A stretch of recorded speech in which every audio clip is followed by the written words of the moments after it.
So recently, Kevin Durant said that Steph Curry might be top 5 player of all time. Goddamn, what a lot of sun on me today. Even though I'm in basement with no windows. Top 5 player of all time might be reaching for Steph Curry, but in my opinion, he is top 10. And I might need to make my own list. But I've seen this clip on Twitter where Mad Dog was talking shit about Steph Curry. I wanted to react to it.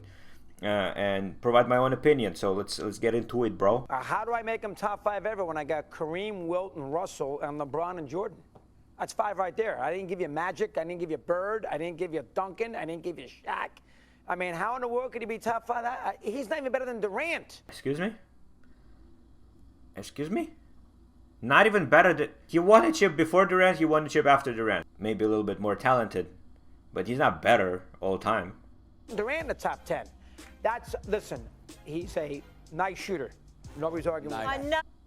Oh man, we gotta keep them. We gotta keep people accountable. You know, we always talk about how we need to keep refs accountable. We need to keep players accountable. We need to keep these people accountable, those people accountable. What about media members? Can we keep media members accountable for some of the stupidest shit that they say on TV? Nice shooter. Bro, Buddy said nice shooter about Stephen Curry. Okay, I understand you don't want to. You want to say he's not top 10. You want to make your point. Nice shooter. Shooter, that is disrespectful and that is messed up. No, it's not. Yes, it is. Let me interject. He's an amazing shooter. Let me interject because this is a quick segment. I get where you're coming from. Here's what, in all seriousness. First of all, I don't put Wilt up in there as phenomenal as he was because he has 2 titles to Bill Russell's 11, and they were nemesis. So I look at it from that perspective, but I get what you're saying. Here's the only part that I want you to understand, and it's just a consideration. No, he may not be top 5, but he's the greatest shooter on earth. He's the greatest shooter we've ever seen.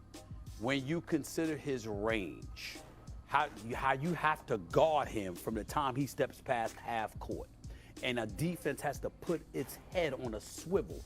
I know that Magic Johnson is the greatest quintessential point guard who ever lived. But when you talk about impact from that position, because of what he creates, the fear, the fright that he implements, that he invokes, because of his marksmanship, I think that you have to look at it from that perspective and easily have him as top 10. Top, easy, agree. Yes, Easily top 10. Because of the impact he has on offense, because of the range and how accurate, 40% career shooter, 41% shooter from three-point range, and he could pull up from 40. You got a series to win for your life. Right. Yes. I gave you a choice. Curry or Bird? Curry. Game winner? No. To win the series. Curry. 4 games to get 1 shot. Because I agree with you about that.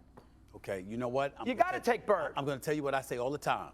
You got to take Curry. What do you mean? I'd give Bird the last 2 minutes almost against I'm not even talking about that. I'm just talking about overall. Is overall I got to look at Curry too. All right. Well, Bird was a bad brother and big and could do more things. I get that. But I'm just talking about the impact of Curry's shooting ability and what havoc that causes. How do we... Steph is... The whole team is built around Steph in such a way that we've seen that. Pace and space and all that. Bird kind of had a stacked team with him already. You know what I mean? Or that is basketball people. He's a wonderful shooter. I'm not disputing that. But from an... And they were playing like a system. Steph Curry is the system, like in the words of James Harden, I guess. Overall perspective, you want to put him in the top 10 in the history of the league. But it's not just about shooting. It's not just like literally just shooting. You literally have the fear of God in you from the time he crosses midcourt. I understand that. And that compromises defenses all over the place and opens up the floor for other people around you because you're worried about him pulling up from 40. We've never seen this. Never. That's the difference. Moment for Shaq last night. The Magic. I agree with Stephen A. Not often I say that, but I agree with Stephen A. Let me know in the comments what you think. But we gotta keep them. We gotta keep those media people accountable, man. You cannot be saying some random ass stuff on TV and get away with it. Here's a video you can check out. See you next time. Bye bye.